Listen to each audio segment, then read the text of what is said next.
शाम का समय था। हल्के बादलों से झिरझिर बूंदें गिर रही थी।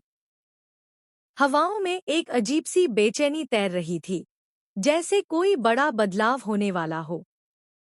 उसी समय गायत्री देवी धीरे धीरे अपने घर के पूजा कक्ष में गईं। कमरे में घी का दीपक मध्यम सा जल रहा था और दीवारों पर नाचती परछाइयां किसी अद्भुत रहस्य की ओर इशारा कर रही थी।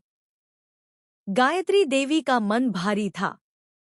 आर्यवर्धन, उनका इकलौता बेटा, जिसकी आंखों में हमेशा आत्मविश्वास और दृढ़ता झलकती थी, अब उम्र के उस पड़ाव पर पहुंच चुका था जहां उसके जीवन में एक साथी की जरूरत थी।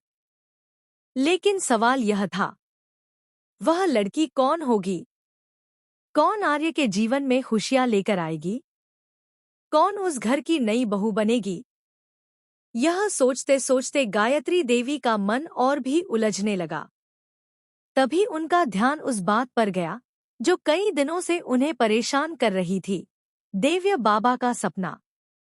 एक रात उन्होंने सपने में साफ साफ देखा था, एक पवित्र स्थान, धुआंधुआं सा वातावरण और दिव्या बाबा की झलक।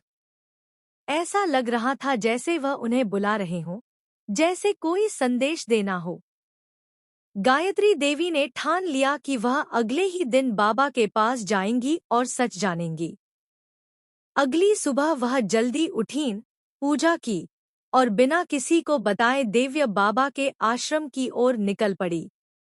आश्रम के बाहर एक अजीब सी शांति थी, जैसे हवा भी अपनी सांसें रोके किसी का इंतजार कर रही हो। गायत्री देवी ने जैसे ही आश्रम में कदम रखा, उन्हें लगा कि किसी अदृश्य शक्ति ने उनका हाथ पकड़कर उन्हें बाबा तक पहुंचा दिया हो।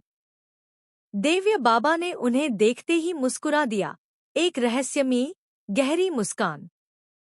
माता, उन्होंने धीमे स्वर में कहा, आपके बेटा आर्यवर्धन के जीवन में प्रकाश तभी आएगा जब वह लड़की उसके जीवन में आएगी जिसका नसीब उससे गहराई से जुड़ा है।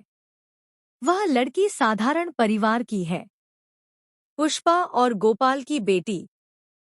यह सुनकर गायत्री देवी चौंक गई। उनके मन में तुरंत वह घटना कौंध गई। कुछ दिन पहले मंदिर में वह दंपति उनसे मिला था और उनके साथ एक बेहद सरल, सुंदर, शालीन लड़की थी।